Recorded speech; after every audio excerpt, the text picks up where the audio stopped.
इस वीडियो में आज हम लोग बात करने वाले हैं आपके 10th क्लास एग्ज़ाम में पूछे जाने वाले दो सबसे ज़्यादा महत्वपूर्ण प्रश्नों के बारे में। ये दो प्रश्न जो आपको यहाँ पर स्क्रीन पर दिख रहे हैं, ये दोनों के दोनों प्रश्न आपके बहुत ज़्यादा महत्वपूर्ण हैं। ढूंढ कर लाए हैं हम इन प्रश्नों को आपके लिए, केवल आपके लिए, इसलिए कि आप बेहतर मार्क्स को ला सकें। तो पहले क्वेश्चन के साथ हम लोग शुरुआत करेंगे। उससे पहले हम लोग बात करेंगे कॉन्सेप्ट की। पहले समझेंगे कि क्वेश्चन क्या कह रहा है, क्योंकि इन दो क्वेश्चंस में अगर वैल्यू चेंज कर दी जाए तो फिर क्वेश्चन आपके एग्जाम में कैसे आ सकता है, किस प्रकार से आपको करना होगा, इन सभी की बात हम इस क्लास में आज करेंगे। तो चलिए फिर स्टार्ट करते हैं। उससे पहले मैं हूं शिवम द्विवेदी और आप देख रहे हैं अपना पसंदीदा चैनल ज्ञानोदय के गुरुजी। पहला क्वेश्चन आपको यहाँ स्क्रीन पर दिखा, क्या लिखा है? लिखा है दिए गए पदार्थ के L लंबाई तथा A मोटाई। मान लीजिए कि आपके पास कोई एक तार है, ये तार, इसकी लंबाई L है और इसकी मोटाई जो है वो A है। मोटाई क्या होती है? जो ये वाला हिस्सा होता है, ये वाला हिस्सा आपको जो दिख रहा है, ये इसकी मोटाई होती है। पहले समझ लीजिए अच्छे से। तो एक कोई तार है, तो हमने मान लिया कि मेरे पास एक कोई तार है और ये तार इतने अच्छे से आपको शायद ही आपने इससे पहले कभी पढ़ा होगा। देखिए ध्यान से, अब ये तार है, इस तार की जो लंबाई है वो यहाँ पर हमने क्या मान ली है? L मान ली है। अगर वहाँ कैपिटल L लिखा है तो उससे तुम्हारा मतलब नहीं है, आप उसे स्मॉल भी लिख सकते हैं। और जो इसका ये वाला क्षेत्रफल आपको दिख रहा है, ये क्षेत्रफल इसका कितना है? A है। लंबाई L है, क्षेत्रफल कितना है? A है। दो प्रकार के क्वेश्चन यहाँ से आपके एग्जाम में आते हैं। वो दो प्रकार के क्वेश्चन कौन से होते हैं, जरा ध्यान से सुनिए। दो केस होते हैं। पहला केस होता है, पहले हम समझेंगे फिर क्वेश्चन को करेंगे। पहला केस होता है कि इस तार को इतना खींचा जाए कि ये अपनी प्रारंभिक लंबाई का 2 गुना हो जाए। मतलब जितना बड़ा ये तार है, खींच के इसको 2 गुना कर दिया जाए। मतलब इसकी लंबाई को 2L कर दिया जाए और इसके क्षेत्रफल को आधा कर दिया जाए, मतलब A/2 कर दिया जाए। ये पहला केस बनता है। इस तरीके का क्वेश्चन आता है। दूसरा केस क्या बनता है? ध्यान से सुनिए। दूसरा केस बनता है कि इस तार को छोटा कर दिया जाए। पहले जितनी लंबाई थी उसकी लंबाई की अब आधी हो जाए, L/2 हो जाए, और जो क्षेत्रफल है वो 2A हो जाए। ऐसा क्वेश्चन आता है। मतलब दो प्रकार के क्वेश्चन हो गए। पहला क्वेश्चन स्क्रीन पे आपको दिख रहा है इस प्रकार का, और दूसरा क्वेश्चन इस प्रकार का हम जो है इस क्लास में आज करने वाले हैं। तो चलिए फिर शुरू करते हैं इसी क्वेश्चन के साथ। उससे पहले आपको सॉल्यूशन बहुत अच्छे से हम देने वाले हैं। तो सबसे पहला क्वेश्चन स्क्रीन पे जो लिखा है, क्या लिखा है? ध्यान से सुनिए। लिखा है दिए गए पदार्थ के L लंबाई तथा A मोटाई के तार का जो प्रतिरोध है वो कितना है? 4 ओम है। ट्रिक भी बताएंगे ताकि बहुविकल्पी क्वेश्चन आपको अच्छे से करने को मिल जाए। और लास्ट में आपसे थोड़ी सी कुछ बात करनी है, इसलिए वेट कीजिएगा लास्ट तक, ठीक है? तो हमने यहाँ लिखा माना, बहुत इंपॉर्टेंट बात है, माना L लंबाई का तार जिसका अब यहां पर लिखा है केवल क्षेत्रफल, लेकिन पेपर में आ सकता है अनुप्रस्थ काट का क्षेत्रफल, ठीक है? तो जिसका क्षेत्रफल, अनुप्रस्थ काट क्या होता है? ये वाला हिस्सा, जो ये वाला हिस्सा होता है, यहीं से इलेक्ट्रॉन निकलते हैं, यहीं से धारा बहती है। जिसका क्षेत्रफल कितना है? A है। अगर ऐसा है तो एक चीज याद रखिएगा, कभी भी अगर टेम्परेचर को नया चेंज किया जाए तो विशिष्ट प्रतिरोध कभी नहीं बदलता, वो हमेशा नियत रहता है। तो उस केस में हम लोग लिख सकते हैं कि प्रतिरोध बराबर कुछ दे दिया गया है। प्रतिरोध बराबर दे दिया गया है कितना? 4 ओम। तो हमने यहाँ लिखा प्रतिरोध बराबर 4 ओम। प्रतिरोध को लिखते किससे? R से, और ये हो गया 4, ठीक है? 4 ओम का चिन्ह बना दिया। ध्यान से सुनिए, एक फॉर्मूला होता है R बराबर रो L/A।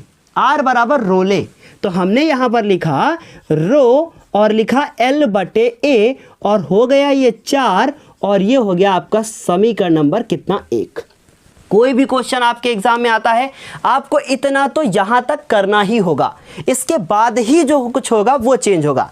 अब देखिए क्या कहा गया है। कहा गया है कि यदि इसी पदार्थ के अगर पदार्थ चेंज हो गया तो विशिष्ट प्रतिरोध चेंज हो जाएगा, फिर वैसा क्वेश्चन आपके एग्जाम में नहीं आएगा। कह रहा है कि इसी पदार्थ के अन्य तार का प्रतिरोध क्या होगा जिसकी लंबाई L/2 है। इसका मतलब तार पहले मान लीजिए कि इतना बड़ा था, अब उसकी लंबाई को आधा कर दिया गया है। पहले लंबाई L थी, अब लंबाई L/2 हो गई है। तो हम लोग क्या लिखेंगे, यदि, ध्यान से सुनिएगा, यदि तार की लंबाई, ध्यान से सुनिएगा आप, यदि तार की लंबाई कितनी हो जाए, L/2 तथा क्षेत्रफल, ध्यान से सुनिएगा, डायग्राम बना देते हैं, इसे आप बना लीजिएगा तो आपको ज़्यादा बेहतर समझ में आएगा। तो ये हमने देखिए यहाँ पे तार बना दिया जिसकी लंबाई L है, क्षेत्रफल A है। इसे छोटा कर दिया गया है जिसकी लंबाई कितनी है, ध्यान से सुनिए, इसकी लंबाई हो गई L/2, तो यहाँ पर लिख देंगे L/2 और क्षेत्रफल कितना हो गया 2a, बना लीजिएगा तो अच्छा लगेगा देखने में, ठीक है। तथा क्षेत्रफल, ऐसा क्वेश्चन में कह रहे हैं कि लंबाई को L/2 कर दो और क्षेत्रफल मतलब ये इसकी मोटाई, ये जो होती है ये कितनी हो गई 2a हो। अगर ऐसा है तब प्रतिरोध क्या होगा, यही तो पूछा गया है। तो तब प्रतिरोध क्या होगा, तो प्रतिरोध को किससे लिखते हैं हम लोग, R से। तो तब प्रतिरोध R, यहाँ पे R लिखा था तो R' कर दीजिए, कोई दिक्कत। तब प्रतिरोध R' बराबर क्या होगा, ध्यान से सुनिए, रो होगा और L की जगह पे L/2 होगा, तो L/2 होगा। आई बात समझ में। फिर उसके बाद क्षेत्रफल बटे में A होता है कि नहीं होता, देखो फॉर्मूला क्या होता है, रो और L/A, L इसकी लंबाई, A इसका क्षेत्रफल, तो लंबाई L/2 हो गई, तो L की जगह पे L/2, क्षेत्रफल की जगह क्या हो जाएगा 2a हो जाएगा। ट्रिक बताएंगे अभी हम, बस 2 मिनट रुकिए। फिर रो, अब देखिए अगर L/2 ऐसे लिखा है, फिर बटे का चिन्ह है, ऐसे समझिए बात को, ठीक। अब उसके बाद नीचे लिखा है 2a और 2a के नीचे कितना है 1। अब ये ऐसे होगा L/2, ये जाके पलट जाएगा, ऊपर जाएगा कि नहीं जाएगा, तो a बटे कितना हो जाएगा 2a। तो इसका ये मतलब हुआ कि 2 और 2 का गुणा हो गया, तो L/4a हो जाएगा। बताओ आई बात समझ में। ऐसे था, ऐसे हुआ, पलट गया, फिर ऐसे हुआ, क्यों, क्योंकि L/2 और 1/2 2 दूनी 4, समझ गए। सो इसको हम करते हैं किनारे। अब हमने लिखा रो और ये हो गया L और 4 और A। बताओ इतनी बात समझ में आ गई, क्लियर। अब देखो R', ट्रिक बताएंगे हम आपको ऐसे ही जो जिंदगी भर काम आएगी। अभी देखिए बस ध्यान से, अब क्या हुआ, 4 को बाहर निकाल लो, तो 4 को जब बाहर निकाला तो 1/4, क्योंकि ऊपर 1 होता है ना, क्योंकि 1 से गुणा कर दो कोई फर्क नहीं पड़ेगा, ठीक। उसके बाद रो और L/A, ठीक। अब देखो 1/4 ये R', अब रो L/A, ऊपर वैल्यू दे रखी है 4 हो गया। ये कहाँ से दे रखा है, समीकरण 1 से, तो ब्रैकेट में लिख दिया। 4 से 4 कट गया तो R' बराबर कितना आया 1 ओम। बताओ ये क्वेश्चन 4 नंबर का था और अच्छे से आया कि नहीं समझ में, कुछ था इसमें। यहाँ तक जितना ब्लैक लिखा है हर क्वेश्चन में सेम रखना है आपको। ट्रिक बताएंगे कि अगर बहुविकल्पी क्वेश्चन आ जाए तो अब 2020 में इससे क्वेश्चन आया है, 2019 में इससे क्वेश्चन आया, लिख के रख लीजिए 2021 में भी क्वेश्चन आएगा, ठीक। अब देखो जरा ध्यान से, बहुत इंपॉर्टेंट बात। अब इसके आगे लिखोगे अतः नए तार का प्रतिरोध, अभी खत्म नहीं हुआ था, लिखोगे इसको, नए तार का प्रतिरोध, अच्छे से करोगे ना भाई, हमसे आप पढ़ रहे हो कि नहीं ना। नए तार का प्रतिरोध 1 ओम होगा, 1 ओम होगा। ये हो गया, समझ गए बात को। अब इसका स्क्रीनशॉट ले लीजिए। अब हम लोग बात करेंगे ट्रिक की, फिर उसके बाद दूसरा क्वेश्चन करेंगे सेम ऐसे ही, बस वैल्यू चेंज होंगी। वैल्यू कैसे चेंज होंगी, अभी तार खींचा था ना, अभी छोटा किया था, बड़ा करेंगे, फिर क्या होगा। अब देखो ट्रिक समझो। अगर आपसे कह दिया जाए, बहुत ध्यान से सुनना, आपसे कह दिया जाए कि एक कोई तार है जिसकी लंबाई a है, क्षेत्रफल a है, इसको खींचा जाए, खींच के 2 गुना कर दिया जाए, तो आपको पता है कि अगर लंबाई बढ़ेगी तो प्रतिरोध भी बढ़ेगा।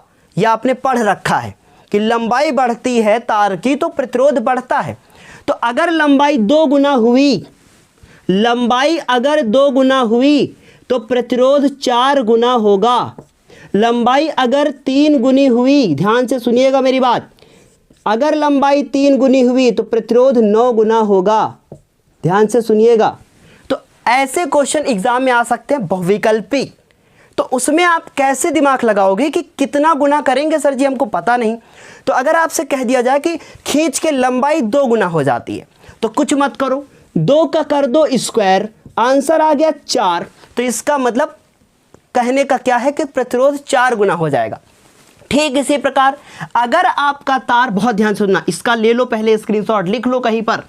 अब मेरी बात ध्यान से सुनो, अगर इस तार को हम छोटा कर दें, इसका मतलब लंबाई L/2 और इसका क्षेत्रफल तो 2a से हमारा क्या हो जाएगा भाई, मोटा नहीं हो जाएगा तार, तो 2a नहीं हो जाएगा। ठीक, तो ऐसे केस में फिर क्या करोगे, तो आप L/2 लिखा है ना, L का मतलब इसको अगर हम ऐसे लिखें L और 1/2, तो मतलब वही हुआ कि नहीं। ध्यान से सुनिए पहले, तो ये 1/2 है। पहले ट्रिक समझ लो, नहीं आती है क्वेश्चन अच्छे से तैयार कर लो, ये एग्जाम के लिए इंपॉर्टेंट है। ठीक, ट्रिक काम आएगी बहुविकल्पी क्वेश्चंस में और आपके दिमाग को थोड़ा बढ़ाने में। ठीक, अब 1/2 खींच के आधा कर दिया जाए, खींच के आधा कर दिया जाए। देखो आधा किया था ना खींच के, पहले लंबाई कितनी थी, देखो पहले लंबाई कितनी थी L, बाद में L/2 कर दिया, आधा कर दिया, आधा कर दिया जाए।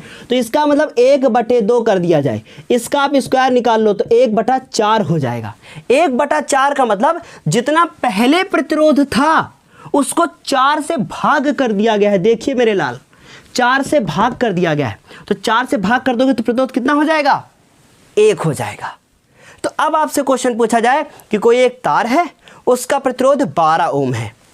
ठीक है, आपने कह दिया 12 ओम है, इसको खींच के 2 गुना कर दिया जाता है, प्रतिरोध कितना हो जाएगा, तो प्रतिरोध 4 गुना बढ़ेगा। इसका मतलब 12 चौको 48 हो जाएगा।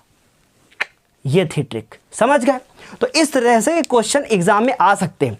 अगर तार को खींचेंगे n गुना, तो इसको देखिए ट्रिक के तौर पे लिख लीजिए, नोट लिख दीजिए। ठीक, सुनिए ध्यान से, लिख ही लीजिए। अच्छा, फिर आप, आज हम आपको लिखवा ही देते हैं। ठीक, लिख लीजिए, यदि तार को n गुना खींचा जाए, अब n में जो है तुम्हारा 1/2 भी हो सकता है, कुछ भी हो सकता है, खींचा जाए तो तब प्रतिरोध n² गुना हो जाएगा, ये लिख लीजिए, इंपॉर्टेंट था। समझ गए बात को। इस तरीके से एक क्वेश्चन कंप्लीट। एक क्वेश्चन सेम ऐसा ही और करवाएंगे हम आपको अभी। तो अब हम लोग ना इसी प्रकार का एक क्वेश्चन और कर लेते हैं ताकि पूरा कॉन्सेप्ट आपका क्लियर हो जाए। देखिए अगला क्वेश्चन क्या है, दिए गए पदार्थ के L लंबाई तथा A मोटाई के तार का जो प्रतिरोध है वो 4 ओम है। ठीक है, उसी प्रकार करोगे, 4 ओम है। इसी पदार्थ के अन्य तार का प्रतिरोध क्या होगा जिसकी लंबाई ध्यान से सुनिएगा, जिसकी लंबाई 2 गुनी तथा जो मोटाई है वो प्रारंभिक मोटाई है उसकी आधी हो जाए। समझ गया क्वेश्चन को। मतलब कह रहे हैं कि कोई एक तार है, ठीक ध्यान से सुनिए, एक कोई तार है जिसकी लंबाई L है और इसका जो क्षेत्रफल है वो A है। इसको खींचकर अभी 2 गुना कर दिया गया है, लंबाई इसकी L/2 कर दी गई है और क्षेत्रफल L/2 नहीं 2L कर दी गई है, 2 गुनी मतलब 2L कर दी गई है और क्षेत्रफल A/2 हो गया। इस तार का प्रतिरोध 4 ओम है, तो इसका प्रतिरोध क्या होगा ये पूछा गया है। खींच के कितने गुना किया गया है, 2 गुना। प्रतिरोध कितना हो जाएगा बताइए, कितना हो जाएगा, प्रतिरोध हो जाएगा 2 के 4 गुना। इसका मतलब 4 को 4 से गुणा कर दोगे 16 आएगा। समझ गए, खींच के 2 गुना किया गया है, 2 का स्क्वायर, कितना आंसर आया 4, 4 को 4 से गुणा किया, आंसर कितना हो गया 16 आंसर आएगा। समझ गए। तो इस प्रकार से हमें इस क्वेश्चन को फिर से करना है अच्छे से। तो सबसे पहले हम लिखेंगे इस दूसरे क्वेश्चन को, लिखेंगे माना, ध्यान से सुनिएगा, माना तार की लंबाई कितनी L तथा क्षेत्रफल A है, तब प्रतिरोध, कुछ आप लोगों से बात करनी है, मुझे अभी थोड़ी और बात करनी है। तब प्रतिरोध क्या होगा, प्रतिरोध बराबर कितना दे रखा है 4 ओम, ऐसा दे रखा है। तो प्रतिरोध बताया था मैंने R होता है और ये हो गया 4 ओम। ठीक, ये R बराबर रो L बटे A बराबर 4, समीकरण नंबर 1। बताइए सेम हुआ कि नहीं, जैसे अभी पहला क्वेश्चन किया। अब यहां से चेंज होगा, माना नहीं, यदि, है ना, यदि तार की लंबाई कितनी कर दी गई 2L तथा मोटाई या क्षेत्रफल आप कह सकते हो, तथा क्षेत्रफल, यही मोटाई है, क्षेत्रफल A/2 हो जाए, तब प्रतिरोध, ध्यान से सुनिएगा, तब प्रतिरोध क्या होगा R डैश बराबर वही रो, ध्यान से सुनिएगा, तब नया प्रतिरोध हम लोग निकाल रहे हैं, नया प्रतिरोध क्या निकलेगा R बराबर, तो R डैश बराबर रो नहीं बदलता क्योंकि वो नियतांक होता है। ठीक, रो बराबर, अब देखिए L की जगह पर क्या हो जाएगा 2L हो गया, क्षेत्रफल की जगह पे A/2 हो जाएगा। ठीक, ध्यान से सुने, अब रो हो गया, ये 2 जो यहाँ लिखा हुआ है ये 2 कहाँ चला जाएगा, अब ऊपर चला जाएगा, ऊपर ऐसे पहुँच जाएगा, तो ये 2 हो जाएगा ना, हो जाएगा कि नहीं बताओ, कितना हो जाएगा 2 2 जा 4 हो जाएगा, तो 4L अपॉन में A। अब ये 4 थोड़ा सा बाहर निकाल लो, बाहर आ गया तो बचेगा रो L बटे A। समझ में आई बात। अब इसकी वैल्यू हम ऊपर से निकाल चुके हैं, कितनी 4। ठीक, तो 4 हो गया, 4 चुको कितने हो गए 16, दिख रहा है ना वहाँ से, कितना हो गया, यहाँ लिख देते हैं, कितना हो गया आपका 16 ओम। इस प्रकार से ये R डैश बराबर 16 ओम हो गया। हम लोग लिख देंगे अतः तार को 2 गुना खींचने पर उसका प्रतिरोध 4 गुना बढ़ गया, मतलब 16 हो गया। अतः तार का नया प्रतिरोध कितना हो जाएगा 16 ओम होगा। ठीक, ये जो मैंने आपको 2 क्वेश्चन कराए हैं, कृपया इन क्वेश्चंस को कर लीजिएगा। अभी ऐसे और भी क्वेश्चन हैं जिनमें आपसे विशिष्ट प्रतिरोध पूछा गया है, या L पूछा गया है, या R पूछा गया है, वो भी हम 1-2 दिन में आपको करवा देंगे। उसमें इसकी A नहीं देते हैं, वहाँ पे उसकी त्रिज्या की जगह पे व्यास दे देंगे, कभी कभी क्षेत्रफल डायरेक्ट दे देते हैं। और ऐसा क्वेश्चन मुझे मिला है 2019 के एग्ज़ाम में आपसे पूछा गया है, तो उसे हम सॉल्व करा देंगे, परेशान मत होइए। अनसॉल्व नहीं करवा रहे हैं तो क्या हुआ, इंपॉर्टेंट न्यूमेरिकल तो करवा रहे हैं और आपके लिए वो ज़्यादा इंपॉर्टेंट है। इसका आप जल्दी से एक स्क्रीनशॉट ले लीजिए, फिर कुछ बात करते हैं। स्क्रीनशॉट आपने ले लिया होगा। अब बात ये है कि बहुत आराम से सुनिएगा। कुछ ऐसे, हम बच्चे तो नहीं कहेंगे, कुछ ऐसे व्यक्ति हैं जो फालतू की कमेंट अब चैनल पर करने लगे हैं। वो मेरे प्यारे बच्चे नहीं हो सकते, वो कोई न कोई अध्यापक ही है। तो कृपया आप लोगों से निवेदन है कि ऐसी हरकत मत करें। बहुत आराम से, जो हम आपको इतना अच्छे से बताते हैं, या आप कहीं कोई भी हो, आप इस तरीके की कमेंट आप चैनल पर ना करें। बहुत दुख हुआ हमें कि कमेंट क्या थी, बोलते हैं आपको बताते हैं। कमेंट थी कि बकवास कम किया करो और पढ़ाया ज़्यादा करो, काम ज़्यादा किया करो। ऐसे लोगों को हम बस एक बात बोलेंगे कि जब तक हम हंस रहे हैं तब तक हंस रहे हैं। प्रॉब्लम हो जाएगी, आपको ढूंढ नहीं पाओगे आप कि हम कहाँ हैं और आप कहाँ हैं। इसलिए निवेदन है कि ऐसा कुछ भी ना करें कि मुझे मजबूरन कुछ ना कुछ एक्शन लेना पड़े। तो ऐसे लोग ना मेरे बच्चे नहीं हो सकते, मेरे जो भी हैं, आप अध्यापक हैं, पेरेंट्स हैं, कोई भी हैं, ऐसी हरकतें मत करें। बस इतनी ही बात करनी थी। नहीं अच्छा लगता है आप लोगों से इस तरीके से बोलना, क्योंकि बस लेकिन मजबूर करोगे आप तो फिर हमें भी प्रॉब्लम हो जाएगी, और फिर प्रॉब्लम का नतीजा कुछ भी हो सकता है, फिर आपको प्रॉब्लम होगी। ठीक है, तो चलिए फिर अभी हम लोग इस क्लास को करेंगे समाप्त। फिर मिलते हैं एक नई क्लास में। हंसते रहिए, मुस्कुराते रहिए, पढ़ते रहिए और साथ ही साथ पढ़ाते भी रहिए। धन्यवाद।